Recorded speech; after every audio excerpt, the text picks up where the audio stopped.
Hello everyone, welcome to back my channel. I hope everyone is having a wonderful day. Before starting the video, please go ahead and hit the subscribe button and give this video a thumbs up. There's a general rule in daytime that when folks start talking about a missing character on a soap, that person is going to pop up again soon. Perhaps very soon. That's what we're seriously thinking is about to happen with the young and the restless Noah. It makes sense, of course, that Nick and Sharon's son, who hasn't been seen since 2023, will be on our screens shortly. The family's been planning a trip to London to visit him. And while that could happen off-screen, we're not so sure it will. And even if it does, it seems like there's a pretty decent chance that they'll be returning to Genoa City with Noah in tow. What makes us think that? Well, Maury Gibson posted a photo over on his Instagram stories the other day of him sitting in what looks to be a dressing room with a script in his hands. And it kind of looked like a young and restless dressing room. While this isn't proof positive that he and Noah will be back, the timing of that photo along with the London trip definitely has us sitting up and taking notice. Of course, if Noah does pop up on our screens again, the next question will be, how long? As we just talked about a few weeks back, the show seems to have struggled coming up with compelling story for him in the past. But this could be the perfect time to change all that right now. His grandfather, Victor, is trying to convince Audra to seduce Kyle away from Claire. In return, she'll get a division of Newman to run. Bringing Noah back to reconnect with her, for real, would throw a wrench into Victor's icky plan and annoy him to no end. And since it's Victor's own grandson who would be messing up the plan, the drama just about writes itself. Yes, when Noah left town, he went with Jack's surprise granddaughter, Allie, but there's nothing saying they stayed together in the years since. Plus, for all we've heard about how Noah and Audra share a tumultuous, messy past, we've never really gotten to see it.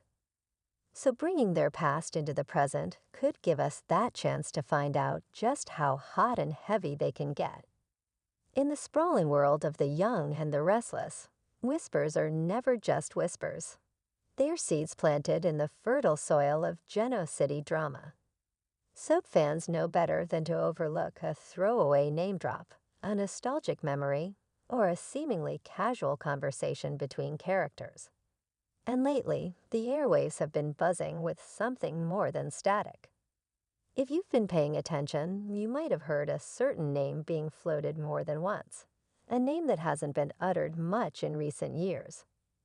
Could it be? Is a legacy character finally poised for a long overdue comeback? A ripple in the Genoa City pond. Soap operas thrive on history, and no show embraces its roots quite like The Young and the Restless. With over 50 years of storytelling under its belt, the series boasts a deep well of beloved, and occasionally forgotten, characters. Recently, fans noticed that characters have been reminiscing more than usual. Old wounds, past loves, and familial legacies are creeping back into conversations, hinting at something bigger on the horizon. These subtle signals have sent longtime viewers into detective mode. Social media threads, comment sections, and fan forums are alive with speculation. The question everyone's asking: could someone from the past be about to shake up the present? The power of a name. In soaps, a name is never just a name. When a character like Victor Newman mentions a former rival, or when Nikki recalls a family member who's been MIA, the writers are usually laying the groundwork for something major. In recent weeks, the name Philip Chancellor IV, or Chance's brother to newer viewers, has been floated. The Chancellor family is one of the most iconic in the show's history, a dynasty that defined the drama of the 80s and 90s. And yet, Philip IV has been notably absent from the Genoa City canvas. His storyline left dangling like an unfinished symphony. Could his name drop be a teaser for a return? And more importantly, if he does come back, who would he be now? The legacy angle. Philip Chancellor IV was born into chaos. The complicated and often scandalous Chancellor lineage gave him plenty of drama even before he could walk. His birth was the result of a brief romance between Nina Webster and Philip Chancellor IV, a tragic figure who faked his death and fled Genoa City in a now iconic twist. For years, Philip IV lived under the heavy shadow of a father he barely knew and the reputation of a family with more secrets than silverware. He was spirited away to boarding schools, brought back briefly, and then written off the canvas before he could fully take root as a major player. But the show's recent explorations of legacy, especially with the Abbott and Newman families, could be a perfect template for a Philip IV return. The writers are clearly hungry for multi-generational storytelling. So why not bring back a chancellor with unresolved baggage, untapped potential, and a name that still carries weight? What his return could mean. A returning Philip IV wouldn't be a nostalgia play. It could be a narrative goldmine. Imagine this. A man who left Genoa City to escape the crushing expectations of his family returns years later, not just with a fresh perspective, but perhaps with a secret or two of his own. Maybe he's changed. Maybe he's hardened. Maybe he's harboring resentment toward Chance for being the chosen chancellor. Or maybe he's returned with the intention of restoring the chancellor name to glory. He could be a disruptor, a businessman with a ruthless streak, or even a romantic threat to one of the current front-burner couples. In a show where business is blood sport, his presence could revive Chancellor Industries, a company that has faded into the background since Catherine's passing. Pairing him with a powerhouse like Lily Winters or Amanda Sinclair could reignite the corporate drama fans have been craving. Who would play him? Casting would be crucial here. The role of Philip IV needs an actor with gravitas, someone who can carry the weight of family history, but also bring a modern edge. Fans have floated names ranging from familiar soap vets to charismatic newcomers. A recast could inject fresh energy into the show, especially if they lean into Philip's time away from Genoa City to explain any changes in personality or appearance. Imagine a brooding but charming Philip IV, shaped by years abroad, re-entering the scene with a designer suit, a devilish smile, and maybe, just maybe, an agenda. A character with built-in conflict. Unlike newer characters who have to establish connections, Philip IV comes with built-in conflict.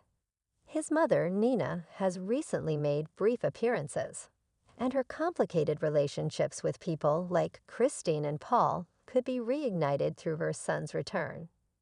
Chance, currently navigating his own tangled romantic life and career shifts, might not welcome a brotherly reunion. Would they be allies, rivals? It's the kind of emotional groundwork soaps dream of. Siblings on opposite sides of a business deal or a love triangle. Then there's Jill. As Philip's grandmother, her presence could anchor him to Genoa City's emotional core.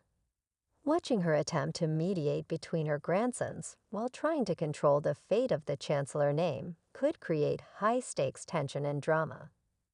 The timing is right. So why now? There's a sense that Y&R is entering a new era. With stalwart characters like Victor and Nikki taking on more mentor-like roles, the show is making room for the next generation. We've seen Summer and Kyle's drama simmer, Adam and Sally's twisted romance deepen, and Devon's internal conflict come to the forefront. The canvas is rich, but it needs fresh yet familiar energy. With Chance becoming more central again, bringing back Philip IV could flesh out his backstory and create a powerful family dynamic that mirrors the Abbotts or Newmans. The Chancellors deserve their place at the table once more. Viewer appetite for nostalgia meets innovation. If recent years have proven anything, it's that fans love a good comeback, but only if it serves the story. Characters like Diane Jenkins, resurrected from the dead, and Tucker McCall have shown that a well-executed return can spark ratings and fan engagement. Viewers are savvy. They don't want a cameo or a quick arc. They want depth, long-term payoff, and character evolution. Philip Ivy's return wouldn't just be a homecoming. It could be a reckoning. Maybe he's coming back to claim his birthright. Maybe he's been secretly pulling strings all along. Or maybe he's just trying to find his place in a city that forgot him. The soap gods are speaking. Are the writers listening? We've seen this before. A character gets mentioned once, then again, then boom. They walk into Crimson Lights like they never left. It's a soap opera trope as old as time. But that doesn't mean it's any less thrilling when it happens. All signs point to something brewing. Whether it's a slow build or a shock and awe return, the door is wide open for Philip Chancellor IV or another beloved legacy character to make a splash. Geno City thrives on the past colliding with the present, and few characters embody that better than a lost Chancellor. So maybe it's not all talk. Maybe it's foreshadowing. Maybe, just maybe, Philip Chancellor IV is about to remind the young and the restless why the Chancellor name once held just as much weight as Newman or Abbott. And wouldn't that be something? Would you like this formatted for a blog or media outlet, or want suggestions for images or headings?